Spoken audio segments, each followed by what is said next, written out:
We continue our reading of God's Dream for You, The Chosen, a morning devotional by author Dwight K. Nelson. Today's reading, October 18. Star Rising Over Islam, Part 2.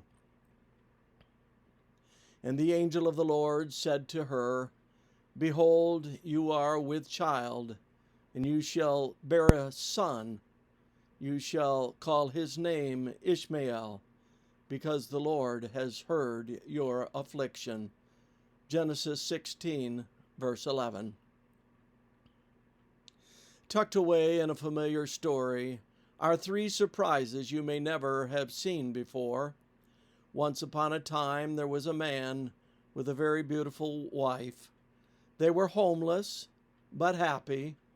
Well, not quite homeless, though their home in this fertile but forsaken stretch of Canaanite land was hardly like the affluent one they'd left behind in Iraq, and not quite happy because the couple was childless. And so the wife concocted a plan. Her husband would marry her Egyptian servant, and the baby born would become their heir.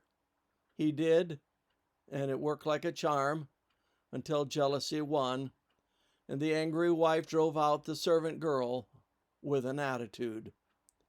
But the story of Hagar, the Egyptian handmaid, was just beginning, though you wouldn't think so, given her tears beside a wilderness spring.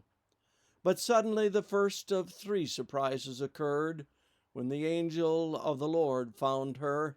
Genesis 16:7. Note that this is the first appearance of the divine angel, I Am, in all of Scripture. And he appeared to an Egyptian maid, and if that were not enough, he quickly announced that she would bear a son, and she was to name him Ishmael, meaning God hears. Because God indeed had heard the young mother's prayer. Surprise number 2. This is the first time in recorded sacred history that God chose to name a baby. And the first baby of God named was Ishmael, the father of the Arabs. And when the angel had finished his instructions, Hagar responded with reverent joy. Then she called the name of the Lord who spoke to her, You are the God who sees. For she said, Have I also here seen him who sees me? Genesis 16:13. Surprise number 3. This is the first time any human in the Bible story testified to seeing God, and she was an Egyptian maid. 3 great firsts in Holy Scripture, and they all have to do with the Egyptian mother of Ishmael, the father of the Arabs. Is it all a coincidence? Or did God intentionally plant the seeds of divine destiny in the story of the birth of Ishmael and the Arab people?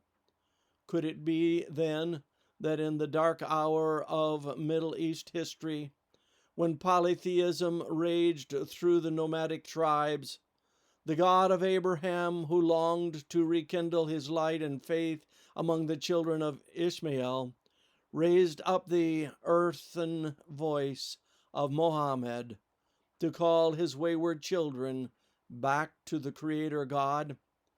And if the children of Ishmael are that important to God, should they not be the same to us, too? This concludes our reading today of God's Dream for You, The Chosen.